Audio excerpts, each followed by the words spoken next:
L'histoire est jonchée des ruines des bonnes intentions. Le leader vertueux renversé par des rivaux impitoyables. L'homme d'affaires honnête mis en faillite par des concurrents sans scrupules. Le politicien intègre surpassé par des adversaires pragmatiques. La personne éthique exploitée par ceux qui ne sont pas entravés par des contraintes morales. Ce schéma se répète avec une telle constance qu'il ne peut être écarté comme une simple coïncidence. Il semble y avoir une tension fondamentale entre être bon et être efficace, une tension que la sagesse conventionnelle ignore ou rejette avec des platitudes sur la vertu qui finit par triompher. Mais si cette tension n'était pas accidentelle, si la bonté elle-même, telle qu'elle est conventionnellement comprise, contenait des vulnérabilités inhérentes qui rendent l'échec plus probable dans un monde où les autres ne partagent pas vos contraintes morales.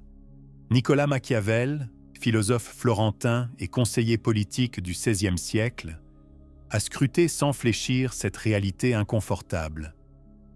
Ses conclusions, exposées dans Le Prince et les discours sur la première décade de Tite Live, dérangent les lecteurs depuis 5 siècles. Non parce qu'elles sont fausses, mais parce qu'elles sont vraies, d'une manière dont nous souhaiterions désespérément qu'elles ne le soient pas. Le contexte de Machiavel, Virté contre vertu.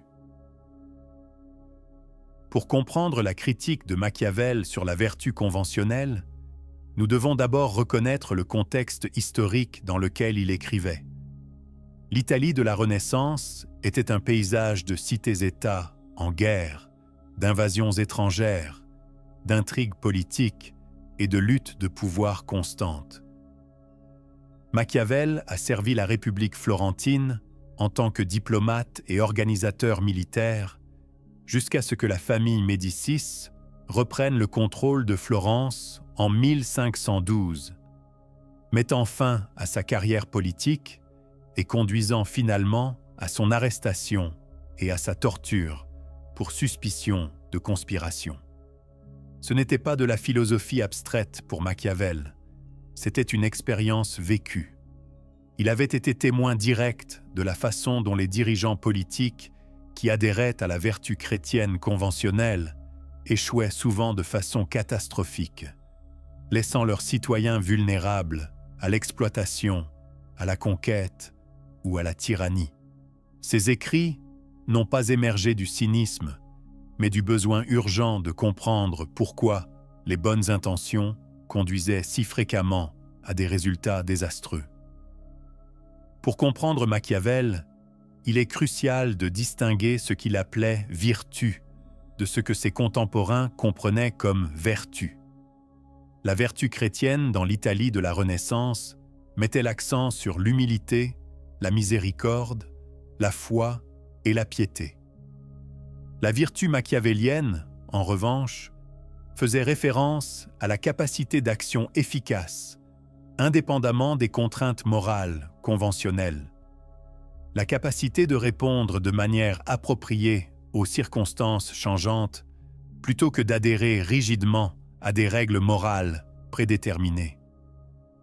Je dis que tout prince doit désirer être considéré comme clément et non cruel, écrivait Machiavel dans Le Prince.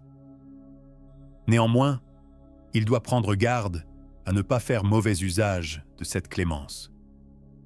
Ce n'est pas un rejet de la miséricorde en tant que valeur, mais la reconnaissance que son application sans contrainte crée des vulnérabilités que d'autres exploiteront. La vertu exige de comprendre quand la miséricorde sert vos objectifs et quand elle les mine. Cette distinction aide à expliquer pourquoi Machiavel reste si troublant même aujourd'hui. Il ne soutenait pas que nous devrions abandonner complètement les valeurs. Il suggérait plutôt que l'efficacité exige une relation plus sophistiquée avec les valeurs que simplement y adhérer sans égard aux conséquences. Le fait est qu'un homme qui veut agir vertueusement en toutes choses arrive nécessairement à sa perte au milieu de tant d'hommes qui ne sont pas vertueux, observait-il. Ce n'est pas du cynisme, c'est une évaluation lucide de ce qui se passe lorsque ceux qui ont des contraintes morales différentes se disputent le pouvoir. Les 3 pièges de la vertu conventionnelle. Machiavel a identifié plusieurs façons spécifiques dont les approches conventionnelles de la vertu créent des vulnérabilités que d'autres peuvent et vont exploiter. Comprendre ces pièges explique pourquoi les dirigeants, les organisations et les individus bien intentionnés échouent si souvent malgré ou à cause de leurs engagements moraux. Le premier piège est la prévisibilité. La personne engagée dans une vertu constante devient prévisible d'une manière que les rivaux stratégiques peuvent anticiper et exploiter. Un prince, donc, n'a pas nécessairement besoin d'avoir toutes les bonnes qualités que j'ai mentionnées ci-dessus, mais il devrait certainement paraître les avoir, écrivait Machiavel. J'irais même jusqu'à dire que s'il a ces qualités et se comporte toujours en conséquence, il les trouvera nuisibles. S'il semble seulement les avoir, elles lui seront utiles. Cette perspicacité révèle quelque chose de profond sur la dynamique compétitive. Lorsque votre adhésion au principe rend vos actions prévisibles, les adversaires peuvent développer des stratégies qui transforment vos vertus en vulnérabilité. Le négociateur honnête qui ne bluffe jamais. Le leader miséricordieux qui pardonne toujours. L'allié loyal qui n'abandonne jamais les partenaires défaillants. Chacun crée des modèles que les adversaires stratégiques peuvent exploiter. Le deuxième piège est la contrainte unilatérale. L'acteur vertueux limite ses options stratégiques tandis que les concurrents maintiennent une totale liberté d'action. Car la façon dont nous vivons est si éloignée de la façon dont nous devrions vivre, que celui qui abandonne ce qui se fait pour ce qui devrait être fait provoquera sa ruine plutôt que sa préservation, notait Machiavel. Cette asymétrie crée un désavantage systématique. Considérez comment cela fonctionne dans différents domaines. L'entreprise qui paie tous ses impôts est en concurrence avec celle qui utilise des systèmes d'évitement élaborés. La nation qui adhère au droit international fait face à des adversaires qui ignorent ces contraintes. L'individu qui maintient une honnêteté stricte interagit avec ceux qui déploient une tromperie stratégique. Dans chaque cas, une partie limite volontairement ses options, tandis que d'autres conservent une flexibilité tactique totale. Vous voulez comprendre davantage sur la navigation entre l'efficacité et l'éthique? Abonnez-vous maintenant. Le troisième piège est la vulnérabilité de la réputation. La vertu crée des attentes que toute déviation, même justifiée, peut transformer en accusation d'hypocrisie. Les hommes jugent généralement plus par les yeux que par les mains, car il appartient à tout le monde de voir, à peu de sentir, observait Machiavel. Tout le monde voit ce que vous semblez être, peu sentent ce que vous êtes. Le leader connu pour sa gentillesse, qui doit parfois être sévère. L'organisation célébrée pour sa transparence, qui a parfois besoin de confidentialité. La personne connue pour sa patience, qui finit par imposer des limites. Chacun fait face non seulement à la déception, mais à une condamnation morale active pour s'être écarté de sa réputation vertueuse établie, même lorsque cette déviation sert des fins légitimes. Ensemble, ces pièges créent ce que nous pourrions appeler le paradoxe de la vertu. Les qualités que nous admirons le plus dans des contextes pacifiques et coopératifs deviennent des responsabilités potentiellement fatales dans des contextes compétitifs et adversariaux. La question n'est pas de savoir si la vertu est précieuse, c'est de savoir si les approches conventionnelles de la vertu peuvent survivre au contact de ceux qui ne partagent pas les mêmes contraintes. La psychologie derrière les pièges. Les idées de Machiavel n'étaient pas seulement des observations pratiques, mais des réflexions sur des schémas psychologiques plus profonds, qui expliquent pourquoi les acteurs vertueux ne reconnaissent si souvent pas les pièges qui les attendent. Premièrement, la vertu crée souvent une confiance morale excessive. La croyance que la rectitude éthique garantit le succès pratique. La façon dont les hommes vivent est si différente de la façon dont ils devraient en vivre qu'un dirigeant qui ne fait pas ce qui se fait généralement, mais persiste à faire ce qui devrait être fait, minera son pouvoir plutôt que de le maintenir, écrivait Machiavel. Cette confiance excessive conduit les acteurs vertueux à sous-estimer à la fois les défis auxquels ils font face et les adaptations nécessaires pour les surmonter. Le leader vertueux croit que la justice prévaudra parce qu'elle devrait prévaloir. L'entreprise éthique s'attend à ce que les consommateurs récompensent leur intégrité même lorsque les concurrents offrent des prix plus bas. L'individu de principe suppose que les autres réciproqueront leur équité malgré les preuves du contraire.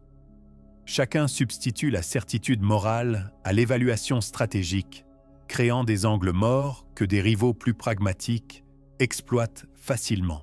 Deuxièmement, la vertu implique souvent un raisonnement émotionnel plutôt qu'une évaluation des résultats. Les hommes ne font jamais le bien à moins que la nécessité ne les y pousse, observait Machiavel. Mais quand ils sont libres de choisir et peuvent faire exactement ce qui leur plaît, la confusion et le désordre deviennent rampants. L'acteur vertueux se concentre sur le maintien de la pureté morale plutôt que sur la réalisation d'objectifs concrets, sacrifiant souvent l'efficacité pour la satisfaction émotionnelle. Cela explique pourquoi les acteurs vertueux prennent fréquemment des décisions qui semblent justes, mais produisent des résultats désastreux. Le sentiment de droiture morale devient plus important que les résultats réels. Le leader qui refuse tout compromis par principe voit son programme échouer complètement. Le négociateur qui rejette des termes injustes ne reçoit rien au lieu de quelque chose. La position de principe qui semble courageuse conduit à la défaite plutôt qu'à la victoire, basée sur des principes. Troisièmement, la vertu crée des erreurs d'attribution concernant les motivations des autres. Les hommes sont si simples d'esprit et si dominés par leurs besoins immédiats qu'un homme trompeur trouvera toujours beaucoup de personnes prêtes à être trompées, notait Machiavel. La personne vertueuse a tendance à projeter son propre cadre moral sur les autres, supposant un engagement partagé envers des valeurs qui peuvent ne pas exister. Cette projection conduit à un jugement systématiquement erroné. La personne honnête suppose que les autres valorisent également la véracité. La personne équitable s'attend à une équité réciproque. L'allié loyal anticipe une loyauté équivalente. Chacun projette ses valeurs sur des homologues qui peuvent opérer à partir de prémices entièrement différentes, créant des vulnérabilités qu'une évaluation plus lucide éviterait. Comprendre ces schémas psychologiques explique pourquoi la reconnaissance intellectuelle des idées de Machiavel ne se traduit souvent pas en application pratique. Les récompenses émotionnelles de la vertu conventionnelle, certitude morale, sentiment de droiture, hypothèse de réciprocité, créent de puissantes incitations à ignorer les réalités stratégiques qui menacent ces récompenses. La vertu efficace, au-delà des pièges. L'analyse de Machiavel n'exige pas d'abandonner entièrement la vertu. Elle exige de développer ce que nous pourrions appeler une vertu efficace, qui accomplit des objectifs significatifs dans un monde où les autres ne partagent pas vos contraintes morales. Premièrement, la vertu efficace exige une concentration sur les résultats plutôt que sur la pureté du processus. La fin justifie les moyens est fréquemment attribuée à Machiavel, bien qu'il n'ait jamais écrit ces mots exacts. Sa position réelle était plus nuancée. L'impact ultime des actions importe plus que leur adhésion superficielle aux règles morales. Dans les actions de tous les hommes, et surtout des princes, où il n'y a pas d'arbitre impartial, on doit considérer le résultat final, écrivait-il. Cela ne signifie pas « tout est permis », mais plutôt que la vertu détachée de l'efficacité échoue finalement même selon ses propres termes. Le leader tellement engagé dans des moyens pacifiques qu'il permet aux agresseurs violents de triompher. L'entreprise tellement concentrée sur une éthique parfaite qu'elle fait faillite et élimine complètement son impact positif. L'individu si dévoué à l'honnêteté qu'il permet la manipulation par des trompeurs stratégiques. Chacun mine les valeurs mêmes qu'il cherche à défendre, en ignorant les exigences pratiques du succès. Deuxièmement, la vertu efficace exige une flexibilité stratégique plutôt qu'une consistance rigide. Un dirigeant prudent ne peut pas et ne devrait pas honorer sa parole lorsque cela le désavantage et lorsque les raisons pour lesquelles il a fait sa promesse n'existent plus, conseillait Machiavel. Ce n'est pas un éloge de la malhonnêteté, mais la reconnaissance que des circonstances changeantes exigent des réponses adaptatives, plutôt qu'une adhésion dogmatique aux engagements passés. Le leader efficace maintient des valeurs cohérentes tout en variant leur expression tactique en fonction du contexte. Il comprend quand la transparence sert ses objectifs et quand la confidentialité le fait. Il reconnaît quand la coopération fait avancer ses objectifs et quand la compétition le fait. Il fait la distinction entre le compromis qui permet le progrès et le compromis qui assure la défaite. Troisièmement, la vertu efficace exige une évaluation précise des autres plutôt qu'une projection morale. Les hommes doivent être traités généreusement ou détruits, car ils se vengent des petites blessures. Pour les graves, ils ne le peuvent pas, observait Machiavel. Ce n'est pas un plaidoyer pour la destruction, mais la reconnaissance que les interactions doivent être basées sur une évaluation réaliste des motivations réelles des autres, plutôt que sur des valeurs partagées présumées. L'acteur stratégiquement vertueux ne suppose pas que les autres partagent son cadre moral. Il observe les modèles, teste les hypothèses et ajuste les attentes en fonction des preuves plutôt que de l'espoir. Il accorde la confiance de manière progressive plutôt qu'absolue. Il vérifie la conformité plutôt que de la présumer. Il reconnaît que différents acteurs opèrent à partir de prémices différentes et s'adaptent en conséquence. Ensemble, ces principes créent une vertu qui peut survivre au contact des réalités compétitives. Une vertu capable d'accomplir des objectifs significatifs plutôt que de simplement se sentir juste tout en échouant. Ce n'est pas l'abandon de l'éthique, mais la reconnaissance que l'éthique sans efficacité finit par miner les valeurs mêmes qu'elle prétend défendre. Application moderne, Machiavel dans le monde d'aujourd'hui. Les idées de Machiavel restent pertinentes dans les domaines contemporains, éclairant des modèles que les approches conventionnelles de la vertu manquent ou nient souvent. Dans les affaires, les entreprises engagées dans des pratiques éthiques sans conscience stratégique se retrouvent fréquemment dépassées par des rivaux moins scrupuleux. La solution n'est pas d'abandonner l'éthique, mais de développer ce que certains appellent la responsabilité sociale des entreprises stratégiques. Des pratiques éthiques qui créent un avantage concurrentiel plutôt qu'un désavantage. Cela pourrait signifier investir dans des technologies durables qui réduisent également les coûts, bien traiter les employés pour augmenter la productivité, ou construire des chaînes d'approvisionnement éthiques qui réduisent le risque réputationnel. En politique, les dirigeants engagés dans le discours civil et l'exactitude factuelle se retrouvent souvent surpassés par ceux qui sont prêts à déployer la démagogie et la désinformation.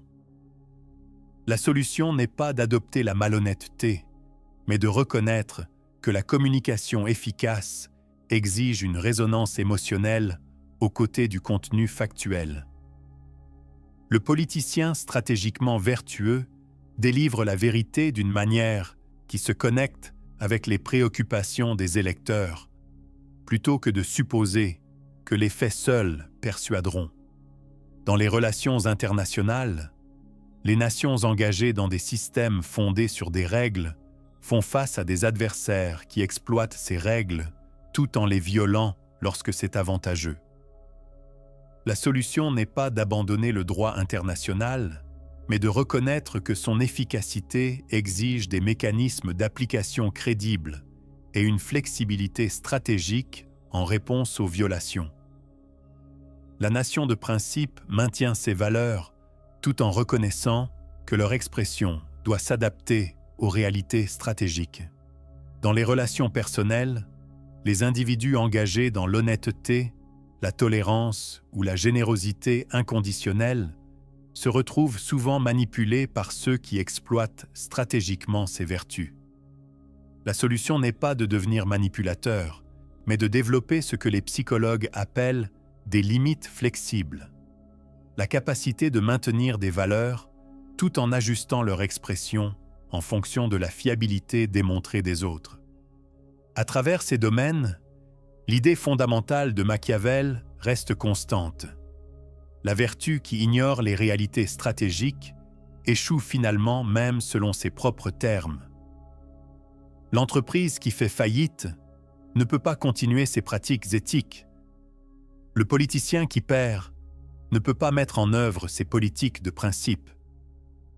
La nation qui est vaincue ne peut pas défendre ses valeurs. L'individu qui est exploité ne peut pas soutenir sa générosité. Le stratège vertueux. La perspective de Machiavel révèle que la bonté telle qu'elle est conventionnellement comprise, l'adhérence rigide aux règles morales indépendamment des conséquences, constitue en effet un piège qui assure souvent l'échec dans les domaines compétitifs. Mais l'alternative n'est pas d'abandonner entièrement la vertu. C'est de développer une relation plus sophistiquée entre la vertu et l'efficacité, ce que nous pourrions appeler la vertu stratégique ou la bonté efficace. Le stratège vertueux maintient des valeurs claires, mais les exprime de manière flexible en fonction du contexte. Il se concentre sur l'obtention de résultats significatifs plutôt que sur le simple maintien de la pureté morale. Il évalue les autres de manière réaliste plutôt que de projeter son propre cadre moral sur eux. Il reconnaît que la vertu détachée de l'efficacité échoue finalement même selon ses propres normes. Le fait est qu'un homme qui veut agir vertueusement en toutes choses arrive nécessairement à sa perte au milieu de tant d'hommes qui ne sont pas vertueux, observait Machiavel. Ce n'était pas une célébration du vice, mais une reconnaissance que la vertu exige une conscience stratégique pour survivre au contact de ceux qui ne partagent pas ces contraintes. Peut-être l'implication la plus profonde de l'analyse de Machiavel est que la vraie vertu n'est pas la simple conformité aux règles morales, mais la capacité à réaliser un bien significatif dans un monde qui souvent y résiste. Le leader qui maintient le pouvoir assez longtemps pour mettre en œuvre des politiques bénéfiques. L'entreprise qui reste rentable tout en traitant les parties prenantes de manière éthique. L'individu qui fait avancer des causes dignes sans succomber à l'exploitation. Dans chaque cas, l'efficacité ne s'oppose pas à la vertu, mais permet son expression significative. Comme Machiavel lui-même l'a noté, lorsque la sécurité même du pays dépend de la résolution à prendre, Aucune considération de justice ou d'injustice, d'humanité ou de cruauté, ni de gloire ou de honte ne devrait prévaloir. Mais mettant de côté toutes les autres considérations, la seule question devrait être: quelle voie sauvera la vie et la liberté du pays? Ce n'est pas du relativisme moral, mais la reconnaissance que la vertu sans efficacité pratique devient contre-productive. La mesure ultime de la bonté n'est pas la consistance avec laquelle on adhère aux règles morales, mais l'efficacité avec laquelle on fait avancer des valeurs significatives dans un monde où les autres ne partagent pas les mêmes contraintes. Le génie de Machiavel n'était pas de rejeter la vertu, mais de reconnaître ses exigences stratégiques, des exigences que les approches conventionnelles de la bonté ignorent ou nient souvent. Comprendre ces exigences ne corrompt pas la vertu, mais crée les conditions de son succès significatif plutôt que de son noble échec. Le choix n'est pas entre être bon et être efficace. C'est entre une bonté qui se piège elle-même dans une défaite prévisible et une bonté qui maîtrise les réalités stratégiques nécessaires pour un impact significatif. La pertinence durable de Machiavel réside précisément dans cette distinction, une distinction aussi cruciale aujourd'hui qu'elle l'était il y a 5 siècles.